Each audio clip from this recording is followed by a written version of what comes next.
Don't just stand there, said the voice in her head. He's bleeding on your floor. Hazel whipped around. The man in her kitchen doorway was enormous. He had striking silver eyes, and blood was leaking from a deep gash along his jaw. His black cloak probably cost more than she'd earn in a year. But none of that mattered, because the voice belonged to her cat. Percival sat on her foot and looked up at the stranger. His expression was like a king reviewing a particularly disappointing peasant. That's Elliot, the cat added. Alpha King. He's been practicing that brooding stare in the mirror for 20 minutes. For you. Elliot cleared his throat. It sounded like a wolf, who just realized he was the joke. The compote, he said. Is it ready? 4 takes, Percival reported, and he rejected. I trust the kitchen is running smoothly because his advisor said it sounded like a landlord. Hazel pressed her lips together and tasted blood. Almost, Your Majesty. She turned back to the saucepan. Her shoulders were shaking. She was fairly certain he could see them shaking. 2 more minutes. She heard him move into the kitchen. Boots quiet on stone. The particular silence of someone trying very hard to make no sound. He stopped at the far end of the work table. A careful, deliberate distance. The distance of a man who had rules about proximity. He followed them, even when, apparently, he didn't want to. Caius is currently describing you, Percival reported. He had moved to the work table. He was eating the fish she'd left out. He stepped on her carefully arranged apple slices. The description is extensive. He's noticed the way you tuck your braid over your left shoulder when you stir. He's decided it's the best thing he's witnessed this week. And that's saying something, because this week also included a successful border negotiation and a genuinely impressive snowstorm. Stop, Hazel whispered, barely moving her lips. He also wants to know if you're cold. You're standing directly in front of a fire. He knows this. He wants to ask anyway, because it would give him a reason to. The compote is ready, Your Majesty. She turned. He was closer than she'd expected. Not improper, just close enough that she could see the faint shadows under his eyes. The tension in his jaw that had probably been there so long it had forgotten how to leave. His dark hair was slightly disheveled from the wind, falling to his shoulders. He'd stopped fighting it sometime around midnight, it seemed. The gash along his jaw had dried, but hadn't been treated. She poured the compote into the waiting cup. She placed it on the tray. She held it out. He reached for it. Their fingers touched. It lasted half a second. Her cold fingertips against the back of his hand. It should have been nothing. Just the kind of accidental contact that happens a dozen times a day when people pass things to each other. Elliot went completely still. Hazel felt it. A current, warm and sudden, like stepping from a frozen corridor into a sunlit room. It moved up her arm and settled in her chest. Quiet and steady. Absolutely nothing she had vocabulary for. Percival set down his fish. Oh, he said. A tone she'd never heard from him before. Not amused, not gossipy, something almost reverent. Oh, that is interesting. Elliot took the tray. His face hadn't changed, not one muscle. But his eyes, just for a fraction of a second, had shifted from winter storm gray to something much warmer. Thank you, he said. He left. Hazel stood in the kitchen with her hand still extended, the warmth still humming in her fingertips. The sound of his boots fading down the stone corridor. Well, Percival said, resuming his fish with great composure, that's going to complicate things considerably. The next morning she was summoned. Not to the head housekeeper. Not to the kitchens for a schedule change. A royal steward in full ceremonial livery appeared at the dormitory door. He informed her, in the tone of a man delivering news he found baffling, that the Alpha King required her presence in his private study. She stood in the corridor, outside the door, for a full minute. The compote had been fine. She hadn't laughed. She was almost certain she hadn't actually laughed. She'd done nothing wrong that she could identify. That meant either she was being dismissed or something stranger was happening. Given the last 12 hours, she was genuinely uncertain which possibility frightened her more. The steward opened the door. Elliot was at the window, his back to her, looking out at the snow-covered courtyard. Working clothes today, dark wool, no ceremonial cloak. Somehow that was worse. It made him look less like a symbol and more like a person. Close the door, he said. She did. You've been assigned to the night kitchen for 3 months. Yes, Your Majesty. Percival has been eating less. He turned. His expression was the careful, neutral one she was beginning to identify as his default setting for situations he hadn't decided how to handle. The kitchen staff reports he refuses food from anyone else. She thought of the fish she left out every night, the way Percival appeared within minutes, every single time, like he had a schedule. Which, she now understood, he absolutely did. And it had nothing to do with hunger. I didn't realize... He's a sacred animal. Elliot's voice was even. The moon goddess's own, according to pack tradition. His health is a matter of pack concern. A pause that lasted just a beat too long. You'll be reassigned, effective today. The warming room adjacent to my study. You'll attend to Percival's care directly. Hazel looked at him. He spent the morning inventing this reason, Percival announced from a velvet chair in the corner. He watched the proceedings with the expression of someone who had paid for a front row seat and was getting full value. He rejected 4 other pretexts before settling on me. One was a sudden need to catalog the library's herbal texts. Another, a concern about the night compote. My favorite? Reorganizing the spice cabinet. He found all too obvious. That's very kind, Your Majesty, Hazel said carefully. Something flickered across his face. It's practical. Of course. He's going to turn back to the window now, Percival predicted. He does this when he's said the thing he planned to say and has run out of authoritative follow-up. Elliot turned back to the window. Hazel bit the inside of her cheek so hard she saw sparks. You may go, he said. The steward will show you the room. She curtsied and left. In the corridor, with the door safely closed behind her, she pressed her back against the stone wall. She let out a single, silent, shaking exhale. The steward looked at her with mild alarm. Are you quite well? Perfectly, Hazel said. Which way is the warming room? The warming room was extraordinary. Small enough to feel intimate. A reading chair, a writing desk, a low table, and an enormous cushioned platform that had clearly been installed specifically for Percival.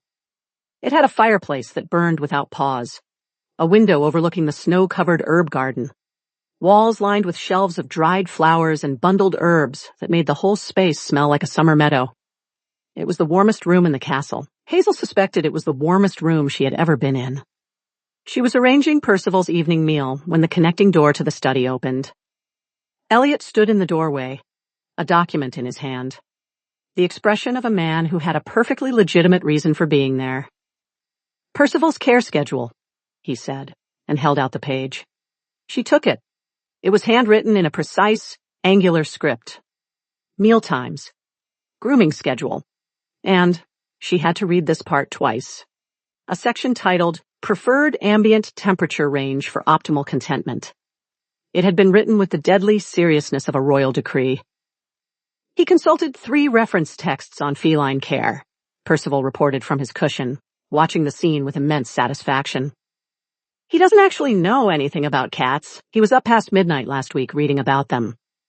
Caius kept interrupting to ask whether you preferred lavender or rosemary. He'd noticed you sometimes smell of one and sometimes the other. He wanted to know which one you chose on purpose. This is very thorough, Hazel said. He's particular about his care. Of course. Elliot looked at Percival. Percival looked back at him. The serene, unreadable gaze of a creature who knew exactly what was happening and was deeply enjoying it. Then Elliot looked at Hazel.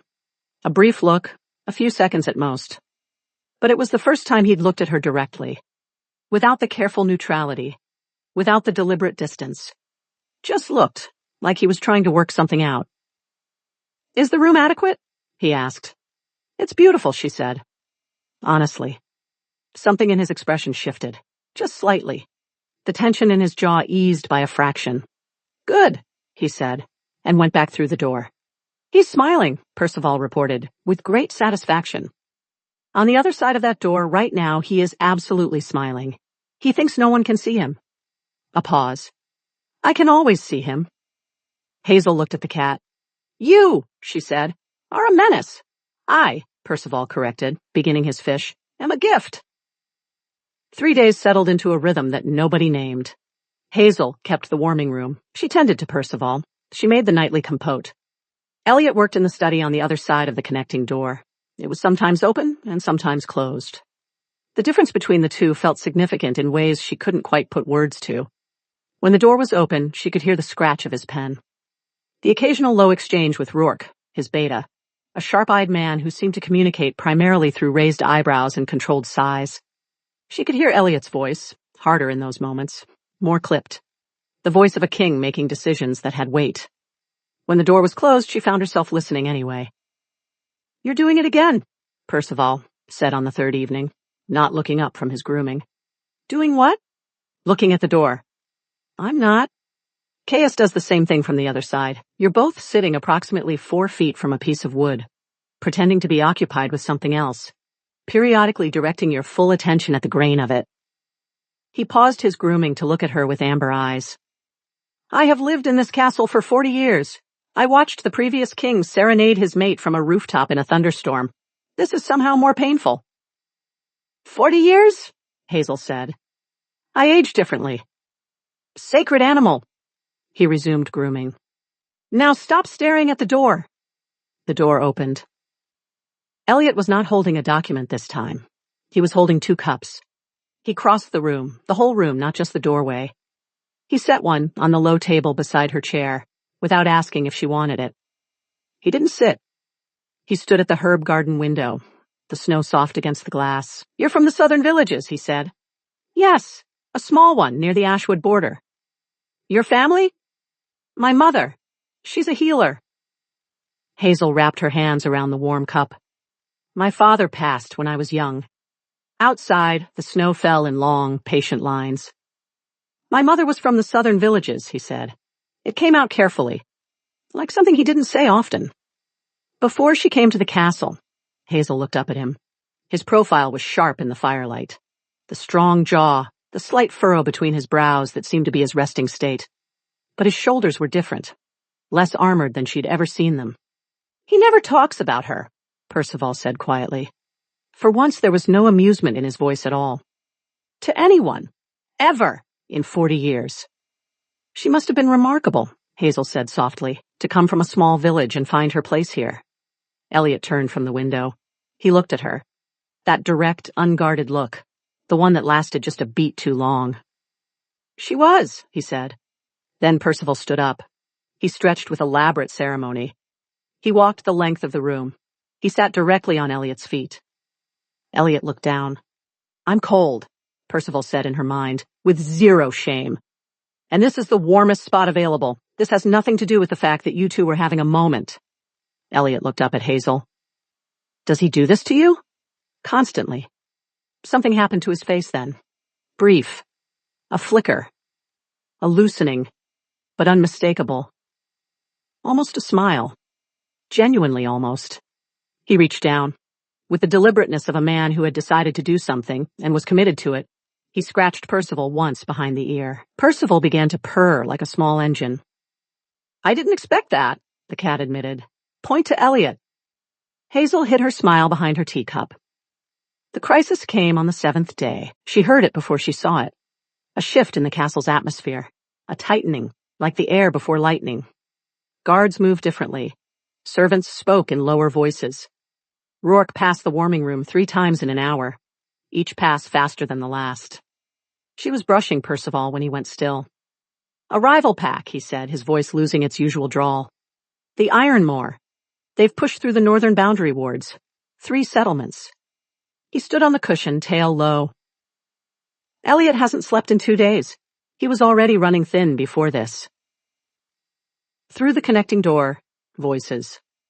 Elliot's controlled. Rourke's tighter. A messenger's still breathless. "Caius is struggling," Percival said quietly. "When Elliot is this depleted, the wolf pushes harder, like trying to hold a door closed against a storm. You can manage it for a while, but eventually your arms give out." The voices stopped. Silence. Then something hit the wall. Not violently, a single controlled impact. The sound of a man reaching the edge of something and stopping himself just before it. Hazel set down the brush. She stood up. "Hazel!"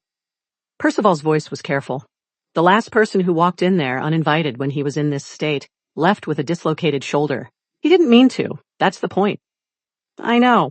He doesn't always know his own strength when Caius is. I know, she said again. She crossed to the connecting door and knocked. Twice. Soft. Silence. She opened the door. The study was dim. The fire burned to coals. Elliot stood at the far wall, one hand braced against the stone, head bowed, shoulders rigid. He didn't turn. Get out. His voice was rough. Not anger. Something pulled too tight. That wasn't a suggestion. I know. She moved the way she'd learned to move around frightened animals. No sudden gestures, no hesitation, just steady and calm and present.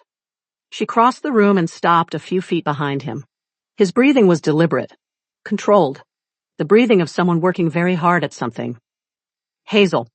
Low. Warning. I can't. You need to leave. When did you last sleep? Nothing. When did you last eat something that wasn't cold? His hand on the wall curled into a fist. Elliot. His name without the title. She felt him go still the way a held breath goes still. I'm not afraid of you.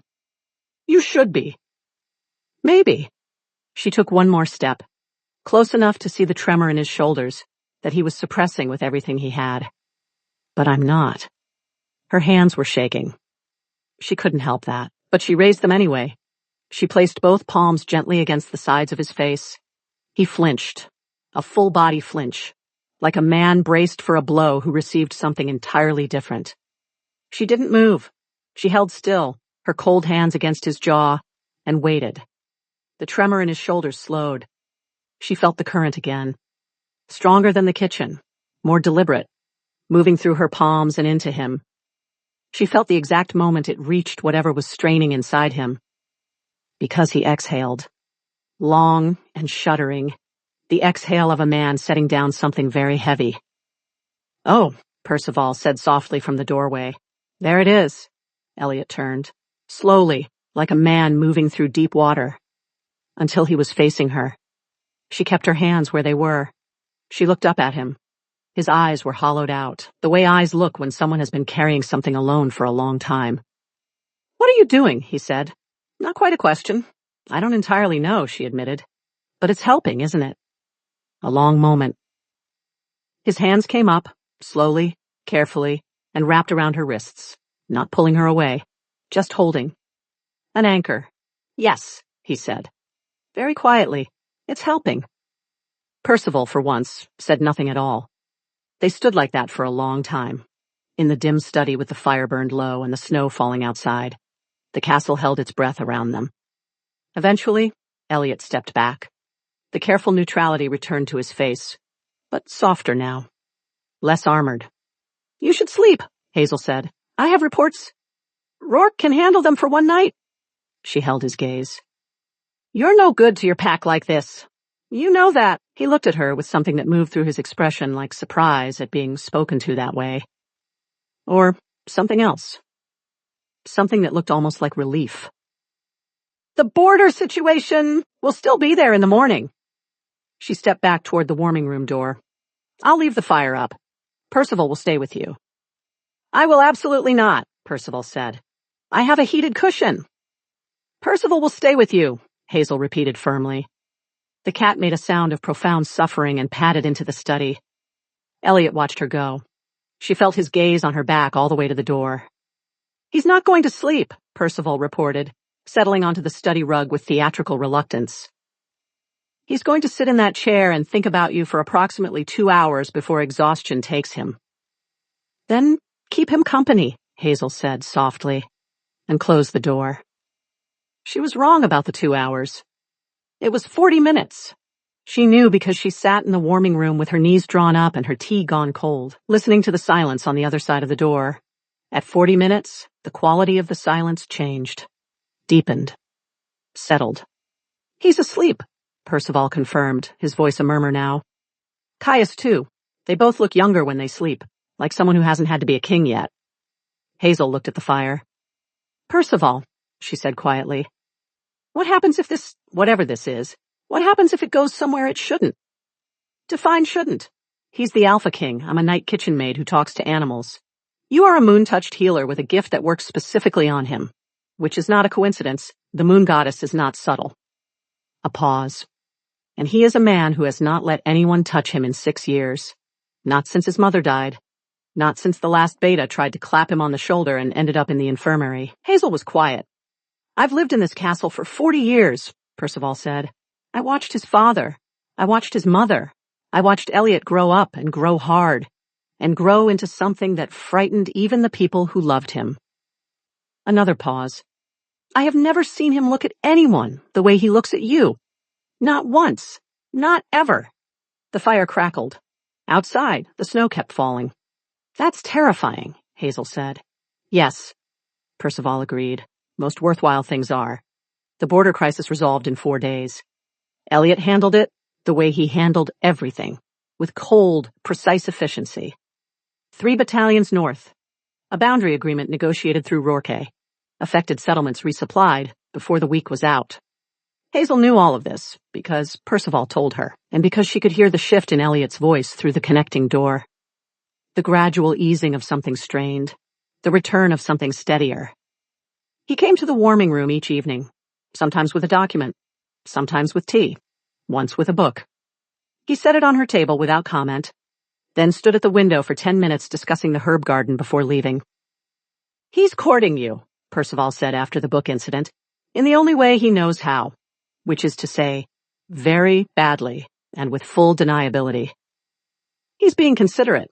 He asked the library steward what texts had been checked out under your name, then spent an evening reading the first 3 chapters to make sure it was suitable. A pause. That is not consideration.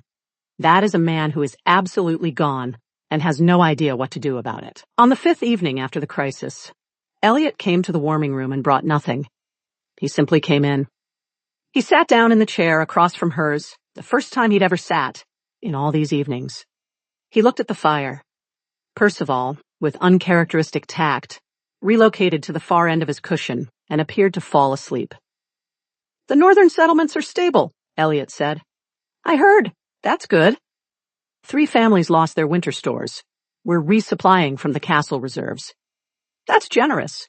It's practical. A pack that starves in winter fractures in spring. Hazel looked at him. He was watching the fire, his elbows on his knees, hands loosely clasped. In the firelight, with his armor slightly down, he looked not young exactly, but less ancient than usual. You care about them, she said.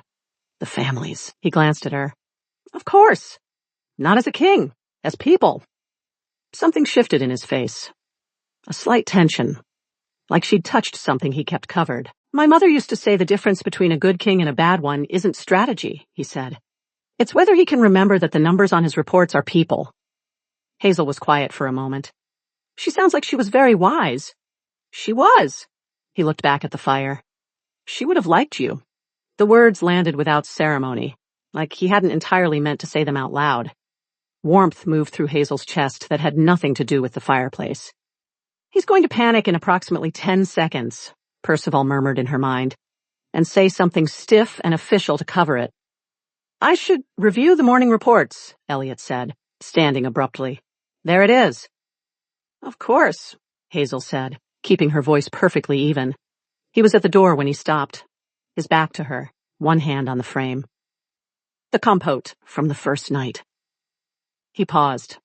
What did you put in it? She blinked. Cardamom and a little ginger. For warmth. A silence. It was good, he said, and left. That, Percival said, opening one eye, was the most emotionally vulnerable thing he has said to another person in approximately 6 years. He just told you your cooking made him feel something. In Elliot language, that is a declaration. Hazel looked at the closed door for a long moment. Then she smiled quietly to herself and picked up the book he'd left her. The trouble arrived in the form of Lady Isolde Vane. She came with the winter delegation from the Eastern Territories. 3 days of formal meetings, ceremonial dinners, and the particular kind of political theater. It made Hazel grateful she worked in the warming room and not the Great Hall. Lady Isolde was everything Hazel was not. Tall, polished, from a bloodline that had been important for generations. She had the kind of effortless beauty that made rooms rearrange themselves around her. She was also, according to Percival, deeply interested in the Alpha King. She's been angling for this match for 2 years, the cat reported. He watched the delegation arrive from the warming room window with the expression of a general surveying enemy troop positions. 3 council elders support it. It would be politically advantageous. Hazel kept her eyes on the herb garden. That's his business. Is it? Yes. Interesting. Because Caius has been making us sound like an unhappy thunderstorm since she arrived. Elliot has been in here twice today, on pretexts so thin they're practically air, and you've been staring at that same sprig of dried rosemary for 20 minutes. Hazel set down the rosemary. I'm a night kitchen maid, she said, reassigned to cat duty. Whatever this is, it doesn't go anywhere, Percival. That's not how the world works. Whose world? He stood and stretched. The moon goddess doesn't care about social hierarchies. She cares about bonds. And what's been building in this room for 2 weeks is not nothing. You know that. She did know that. That was the problem. The formal dinner that evening was audible from the warming room. Not words, but the shape of it. The rise and fall of voices, the occasional laughter, the cadence of people performing for each other. Percival returned from one of his castle wanderings at the second hour. Lady Isolde sat next to him. She touched his arm twice. He moved away both times, subtly. Caius is now making the thunderstorm sound continuously. Rourke has noticed and is watching Elliot with the expression of a man doing very complicated mathematics. Percival, she's going to propose the match formally tomorrow. It will be presented as political necessity. Hazel was quiet. Elliot won't want it, Percival said. But he's a king before he's a man. He spent his whole life making that trade. And if no one gives him a reason not to... I'm not going to manufacture a reason, Hazel said quietly. I won't do that. I'm not asking you to manufacture anything. He looked at her steadily. I'm asking you to stop pretending you don't have one. She didn't answer. The fire burned low. Outside, the dinner continued. She didn't sleep well. At some point past the second hour of the morning, she gave up. She wrapped herself in her shawl and went down to the kitchen. Her hands needed something to do. The kitchen was the one place in the castle where she knew exactly who she was. She was elbow deep in bread dough when she heard the door. Not the cat door. The main one. Elliot stood in the entrance, still in his formal dinner clothes. His collar loosened. His expression carried the exhaustion of a man who had been performing for hours and had finally stopped. He looked at her. At the dough. At the flour on her forearms. You couldn't sleep either, he said. No. He came in. He pulled out the stool at the end of the work table and sat down. For a moment, he just watched her work. Lady Isolde's family's proposal is politically sound, he said. The Eastern Territories have resources we need. The alliance would strengthen the northern border. The council is in favor. Hazel kept working the dough. Fold, press, turn. That sounds like a good match, then. Silence. She could feel him looking at her. She kept her eyes on the dough. Hazel. She looked up. He was watching her with that direct, unguarded look, the one he hadn't learned to control yet.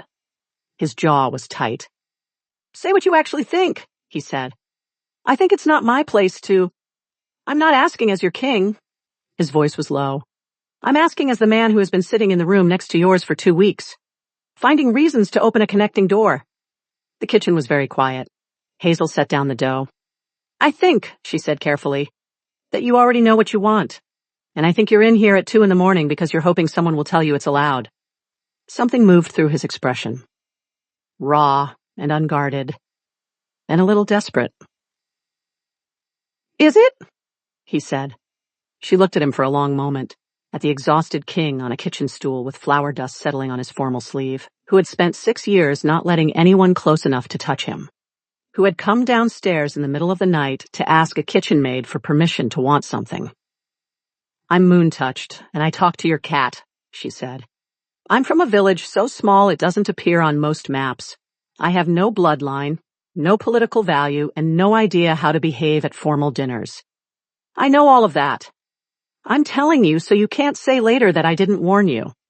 The corner of his mouth moved, just slightly. Is that a yes? It's a proceed with full information, she said. Which is the most I can offer? He stood up from the stool. He crossed the kitchen, slowly, deliberately, giving her every opportunity to step back. He stopped in front of her. He reached out. With extraordinary care, he brushed a streak of flour from her cheekbone with his thumb. His touch was so gentle. It didn't seem like it could belong to the same hands that had braced against stone walls and signed orders that moved armies. "Chaos," Percival reported from the shadows near the cat door. He had apparently been lurking this entire time. "Has stopped making the thunderstorm sound. He is now making a sound I can only describe as a very large wolf trying very hard not to howl." Hazel looked past Elliot's shoulder. "Were you there the whole time?" "I was cold," Percival said, with zero remorse. Elliot glanced toward the cat, then back at Hazel. "Does he do this often?" "Constantly." He looked at Percival for another moment. Then, with the air of a man making a decision, he crossed to the end of the work table. He picked Percival up and deposited him firmly 6 feet away. Percival went rigid with affront. "The audacity, the absolute—" A pause. "Actually, that was impressively decisive. Point to Elliot." Hazel laughed. "A real one, unguarded. The kind that comes from somewhere genuine." Elliot looked at her when she laughed, like it was something he wanted to memorize. "The match," he said. "I'll decline it." "You should do what's right for your pack. My pack needs a king who isn't half present." His voice was quiet. "I've been half present for 6 years, running on duty and discipline and nothing else." He held her gaze. "I don't want to keep doing that." Hazel was quiet for a moment. "Then don't," she said softly. He reached out, slower, asking. He took her flour-dusted hand in both of his. His hands were warm. They always were, she'd noticed, like he ran a few degrees hotter than the rest of the world. They stood in the kitchen, in the deep quiet of the castle sleeping hours. The fire burned. The snow fell outside. Percival sat at the far end of the work table, making a sound of profound, reluctant contentment. "I want it on record," the cat said, "that I orchestrated this entire situation." "You absolutely did not," Hazel told him. "I left the cat door open on the first night." Elliot looked between them. "What did he say?" "He's taking credit for everything." A pause. Then Elliot said, very seriously, "He's probably right." The formal accusation came 3 days later. Rourke appeared in the warming room doorway, his face carefully composed in the way that meant something had gone wrong and he was managing how to present it. "There's been a complaint, filed with the council." He paused. "Lady Isolde's lady's maid has submitted a formal grievance. She claims you stole a piece of jewelry from the guest quarters. A silver comb belonging to Lady Isolde herself." The room went very still. "That is a deliberate lie," Percival said, sitting up straight. "I've never been in the guest quarters," Hazel said. "I know that." Rourke's voice was even. "But the comb was found in your dormitory room this morning, in your work apron pocket." Hazel stared at him. "The maid," Percival said, his voice dropping to something cold and precise. "Placed it there herself. Last night, during the 2nd hour. I was in the corridor. I saw her." "Percival saw it happen," Hazel said immediately. "He was in the corridor." Rourke looked at the cat, then back at her, doing the mathematics. "The council has called a formal hearing this afternoon. And Elliot has been informed." A pause. "He's managing his response." "He's furious," Percival translated. "Chaos is making the thunderstorm sound again, louder." Rourke had to physically block the council chamber door to stop him from walking in and ending the hearing before it started. "Tell him not to," Hazel said immediately. Rourke raised an eyebrow. "If he intervenes before the hearing, it looks like he's protecting me for personal reasons. It gives the accusation more weight, not less." She met Rourke's gaze. "Let the hearing happen. I'll answer it myself." A long pause. Rourke studied her with the expression of a man recalibrating something. "You're certain?" "Yes," he nodded once. "The Great Hall, 2 hours." The Great Hall was full. The full winter delegation was present. Lady Isolde seated prominently among them with an expression of practiced concern. The castle's senior staff lined the walls. Hazel stood in the center of the room in her work clothes. Flour still faintly visible on her left sleeve, because she hadn't had time to change. She was aware of Elliot at the head of the hall. Full formal dress, the silver circlet of the Alpha King at his brow, his face an absolute mask of control. but she could see the tension in his hands where they rested on the arms of his chair. "Caius is vibrating," Percival reported from near the hall's side entrance. He had positioned himself with the air of a general taking high ground. "Elliot is holding him down through sheer force of will." Elder Moran read the accusation aloud. The comb, the apron pocket, the testimony of the lady's maid, a woman named Sybil, who stood to one side with her hands folded and her eyes downcast. "Do you deny the accusation?" Elder Moran asked. "Yes," Hazel said clearly. "I've never been in the guest quarters. I've never handled Lady Isolde's belongings. The comb was found in your possession. It was placed there." She kept her voice steady. "Last night, during the second hour, by the woman standing to your left." A murmur through the hall. Sybil's head came up. "That is a serious counter-accusation," Elder Moran said. "Do you have evidence?" "Yes." Hazel looked toward the side entrance. Percival was in the corridor. The murmur became louder. Several council members exchanged glances. Lady Isolde's composed expression developed a crack. Percival walked into the hall. He moved the way he always moved, unhurried, magnificent. The absolute confidence of a creature who had never once been told no. He crossed the stone floor. He sat down in the center of the room. He looked at Sybil. "Tell them exactly what I saw," Percival said. But only Hazel could hear him. Hazel nodded. She spoke clearly, her voice carrying through the hall. "Percival was in the east corridor at the second hour last night. He saw Sybil leave the guest quarters carrying the comb. He saw her enter the servants' dormitory. He saw her place it in the apron hanging on the third hook from the left. My hook." Silence. "You're asking this council to accept the testimony of a cat," Lady Isolde said.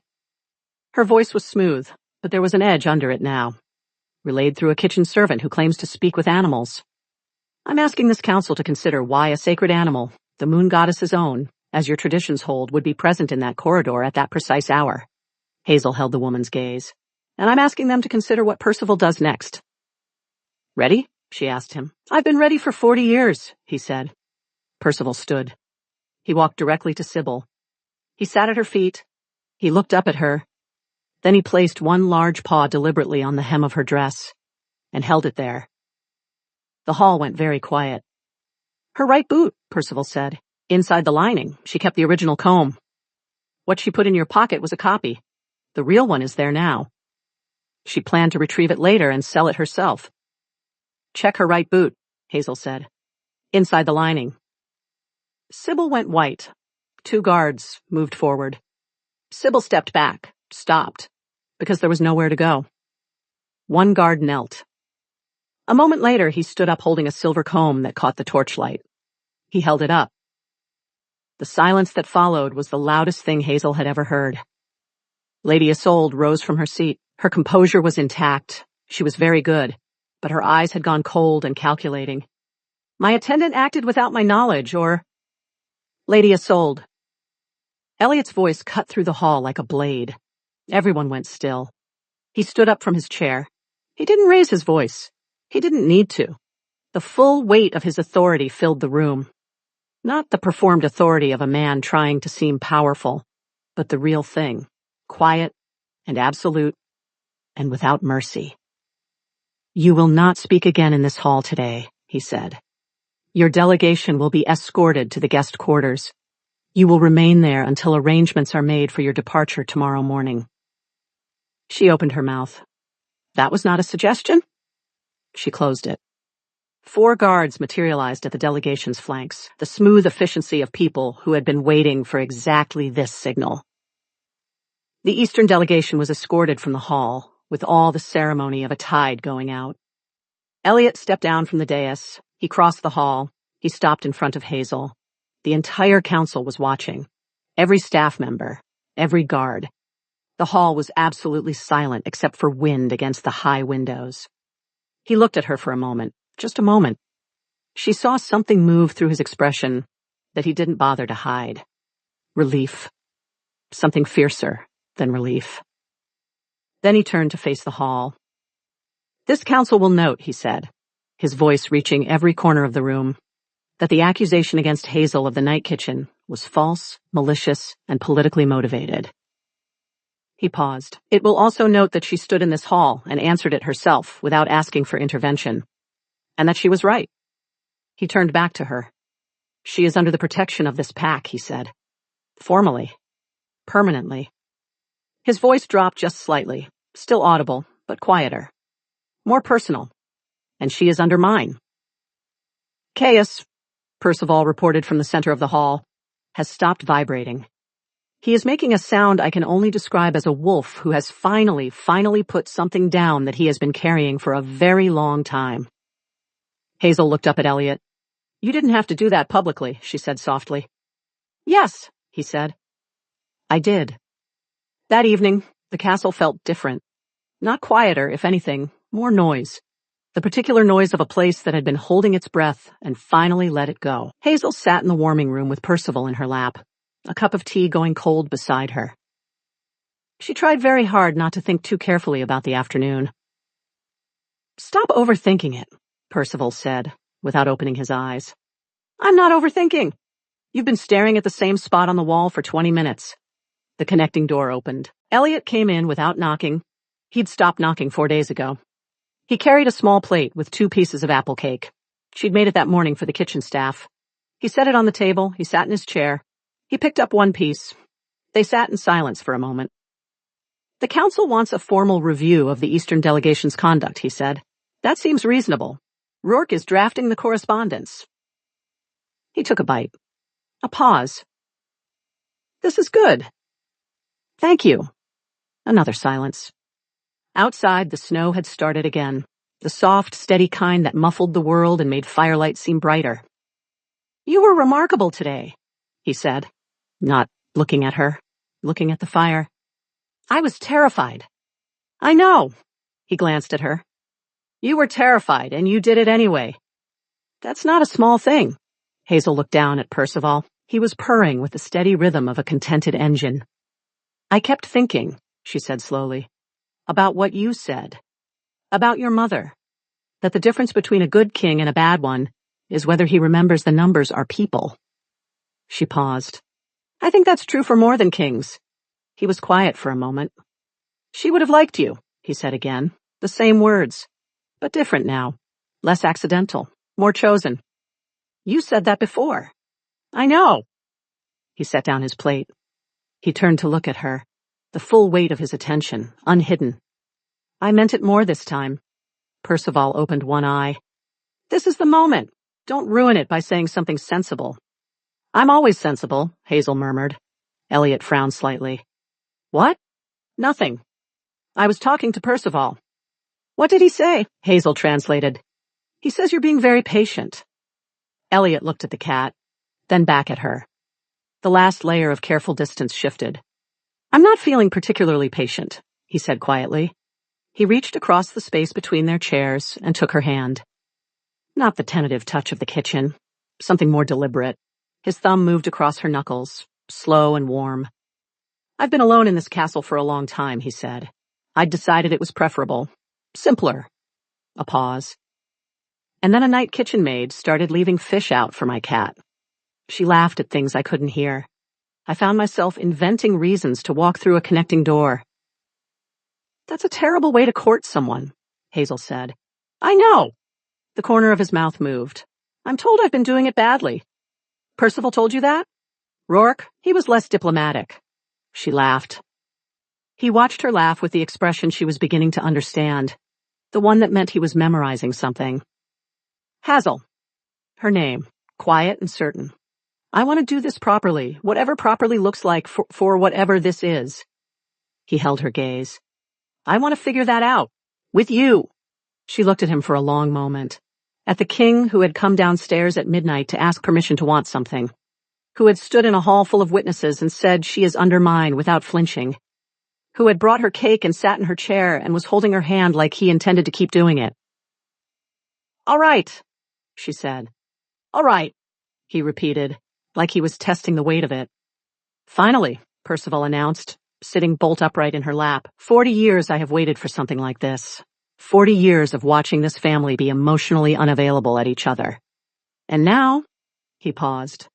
I want a second fish. I've earned it. You've earned nothing, Hazel said. I left the cat door open. You said that already. It bears repeating. Elliot looked between them. What did he say? He's taking credit for everything and demanding fish. A pause. Then Elliot reached over. He picked up the second piece of apple cake. He placed it in front of Percival. The cat looked at it, looked at Elliot, looked at it again. That's not fish, he said. He says thank you, Hazel translated. Elliot looked at her. She looked back at him. The fire crackled. The snow fell. Percival ate the cake with great dignity and absolutely no gratitude. And outside, through the warming room window, the northern lights had come out. Green and silver and slow. Moving across the dark sky, above the silver frost dominion. Like something ancient and unhurried. Like something that had been waiting a long time to see this particular moment, and was finally, quietly satisfied. The moon goddess, Percival said, with his mouth full, has excellent taste. Hazel leaned her head against Elliot's shoulder. He went still for just a moment. The old reflex, the old flinch. Then, deliberately, he let it go. His arm came around her, warm and solid. He exhaled the way he had in the study that night, like setting something down. Tell me what he says, Elliot said. All of it, from now on. All of it? Everything. His voice was quiet. I want to know. She smiled against his shoulder. You're going to regret that, she said. He has opinions about your cloaks. 7 cloaks, Percival confirmed. And he looks best in the third one. He never wears it because he thinks the second is more imposing. He is wrong. I have been wrong about many things in 40 years. I am not wrong about this. He says you look best in the third cloak. Elliot was quiet for a moment. The one with the silver trim? Apparently, another pause. I've always liked that one. Of course you have, Percival said, but only Hazel could hear him. You have decent instincts when you're not overthinking. Both of you do. He settled back down, paws tucked beneath his chest. His purr resumed its steady rhythm. Now be quiet, I'm digesting. He says you have good instincts, Hazel said softly, and that he's digesting. Outside, the northern lights shifted and danced. Inside, the fire burned warm and steady, and the Alpha King of the Silver Frost Dominion sat in a small room that smelled of dried lavender and apple cake. A moon-touched kitchen maid leaned against his shoulder. A magnificently opinionated cat purred in her lap. For the first time in a very long time, he was exactly where he wanted to be.